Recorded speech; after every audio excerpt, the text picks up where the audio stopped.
Richard, troisième partie. Là, on est sur moi ce que j'appelle la Garenne. J'ai bon quand je dis ça? Ah, on peut parce que les gens gardent l'historique de la Garenne qui était là-haut avant et qui est arrivé ici. C'est le même esprit. C'est le même esprit. C'est le même esprit. Voilà, c'est juste, on a changé de place, de scène, mais on garde l'esprit. Pourquoi Xavier Graal est passé Alors Xavier Graal, c'est ce qu'on appelait la scène 3. Avant, c'était une petite scène. Et puis en fait, le festival a évolué avec sa programmation. Et maintenant, on se rend compte que les gens qui passent sur la scène 3, parfois sont aussi importants que ceux qui sont pas sur la scène 2. Ou vont Stromae plus tard, Stromae, Diams aussi avant, et qui peut-être dans 2-3 ans seront sur la grande scène, on ne sait pas encore. Et en fait, l'espace, la configuration de l'espace faisait qu'à une certaine époque, c'était génial parce que la scène en bas, une petite pente, donc toujours au-dessus de celui qui est devant, donc on voyait la scène. Et puis on s'est rendu compte sur Diams et Stromae que très vite on devient complet en termes de festivalier dans cette zone. Et donc on s'est dit, tiens, pourquoi pas inverser, mettre Guernig ici et puis Graal là-haut. Plus de place pour le festival là-haut et puis essayer de retrouver la Garenne ici en bas. Avec des trucs sympas, il y a des lutteurs là. Le Gouren. D'exprimer. Du Gouren, ouais. La lutte bretonne. Du Gouren. Du Gouren, c'est la lutte bretonne. C'est de la lutte bretonne, d'accord. Le judo breton. Des ambiances pour tout le monde. Et contrairement à ce que je lisais dans la presse ce matin, où on a tendance à considérer que dans les festivals et notamment les Vieilles Charrues, on mange que des kebabs ou des frites.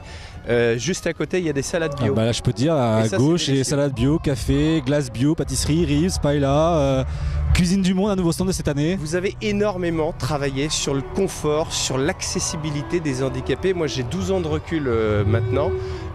C'est quand même impressionnant, le travail sur le confort. Comme ils le disent souvent eux-mêmes, les handicapés, enfin ce qu'on va dire handicapés, c'est ils veulent être traités comme n'importe qui. Alors bien sûr, ils ont leur handicap différent, ça va être une chaise roulante, ça va être malentendant, et pour qu'ils vivent le festival comme nous, on va mettre les moyens, parce que excusez-moi cette expression, ces personnes-là ont le droit de vivre un festival comme n'importe qui. Donc on met à disposition des plateformes handicapées devant les scènes, ils sont pas obligés d'y aller. Et ils ont même le droit de slammer. Ils ont le droit de slammer. J'ai vu hier jeudi Skip the Use. Je me suis fait un peu plaisir, j'ai fait une petite pause pour aller voir le concert et j'étais à court de la scène et puis à un moment donné je tourne la tête et je vois un gars dans un fauteuil roulant en train de slammer en plein milieu de la foule quoi. Et puis donc le gars à un moment donné, il a été évacué par la sécurité pour qu'il soit en sûreté et puis il s'est retrouvé à côté de moi juste après quoi. Et il en revenait pas quoi. Puis même moi, tu voyais un fauteuil roulant voler sur une marée humaine et le mec il était fou quoi. Il a été festivalé comme toi et moi.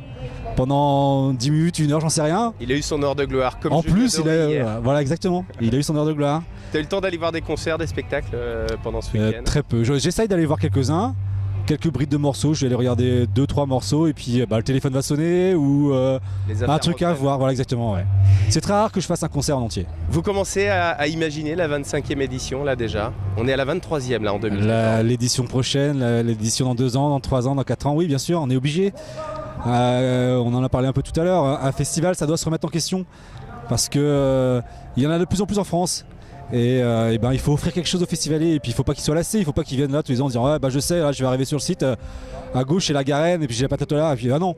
Puis alors les médias vous y poussent en plus, vous posez subtilement la même question chaque année, qu'est-ce que cette édition a de plus? Exactement, qu'est-ce qu'elle a de plus cette année? Déjà le switch, voilà, et puis je sais pas si tu as fait attention, c'est des petits détails. Toutes les structures bars, restaurants, cette année, toutes les structures elles sont aux couleurs des charrues. Voilà, on a une unité graphique en fait. Ça va être de changer un petit coin de déco, ça va être de repenser les restaurations, ça va être de penser au cheminement du festivalier, mais nous aussi en externe. Comment on travaille, comment on va faire pour que le matériel soit bien utilisé. Enfin, c'est plein de choses. Remise en question tout le temps.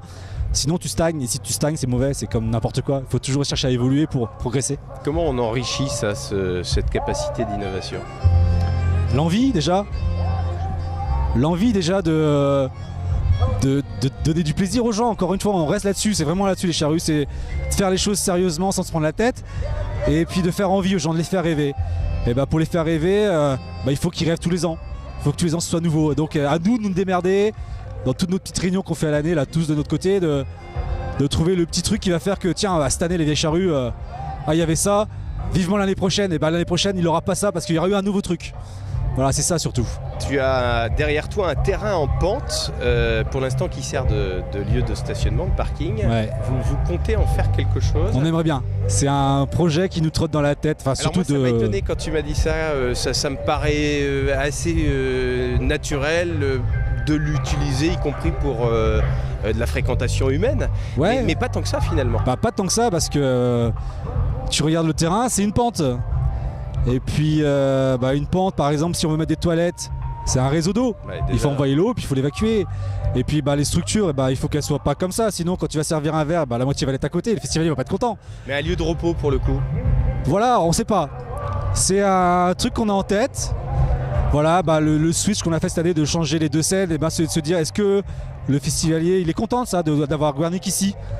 S'il est content, est-ce qu'on pourrait peut-être pas rajouter quelque chose? C'est des choses qu'on a en tête, qu'on s'interdit pas. En fait, c'est ça le truc, il ne faut rien s'interdire. Faut voir si. Faut rien s'interdire. Ça veut dire que vous avez des sessions de brainstorming entre administrateurs, salariés de l'association. bien sûr. Ouais. Après chaque festival, chacun fait plein de salades. Bien sûr. Plus tu racontes de salades dans toutes les conneries que tu vas dire, il y a peut-être un truc qui va dire ah ouais, c'est pas con ça. Ah mais comment tu fais? Ah comment tu fais? Hop, on fait une réunion pour réfléchir comment tu fais. Et puis après, tu mets les moyens, tu mets pas les moyens. Et puis voilà. Et puis des choses se font pas. Et comment ne pas céder à la réunionnette aiguë pour le coup? Parce qu'on a envie que ça marche.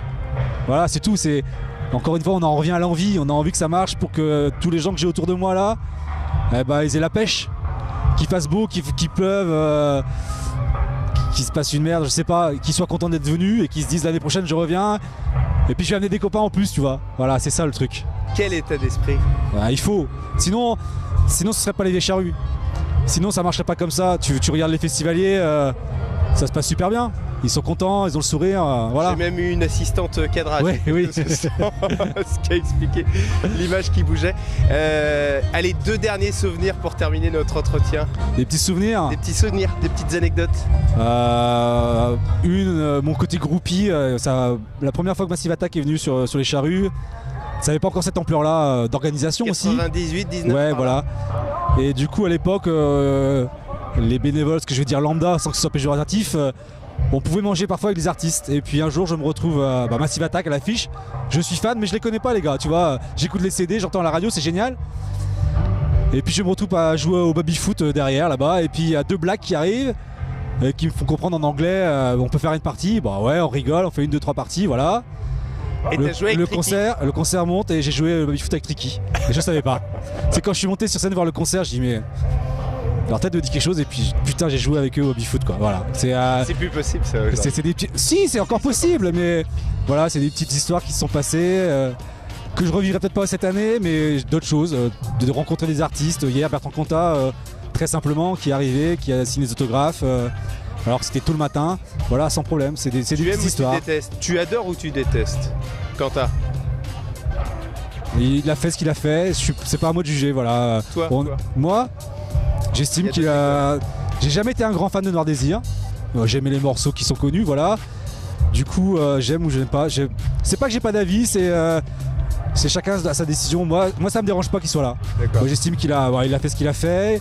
Il a été jugé. J'ai trouvé un Suisse, un autre. Ouais, peut-être, je sais pas.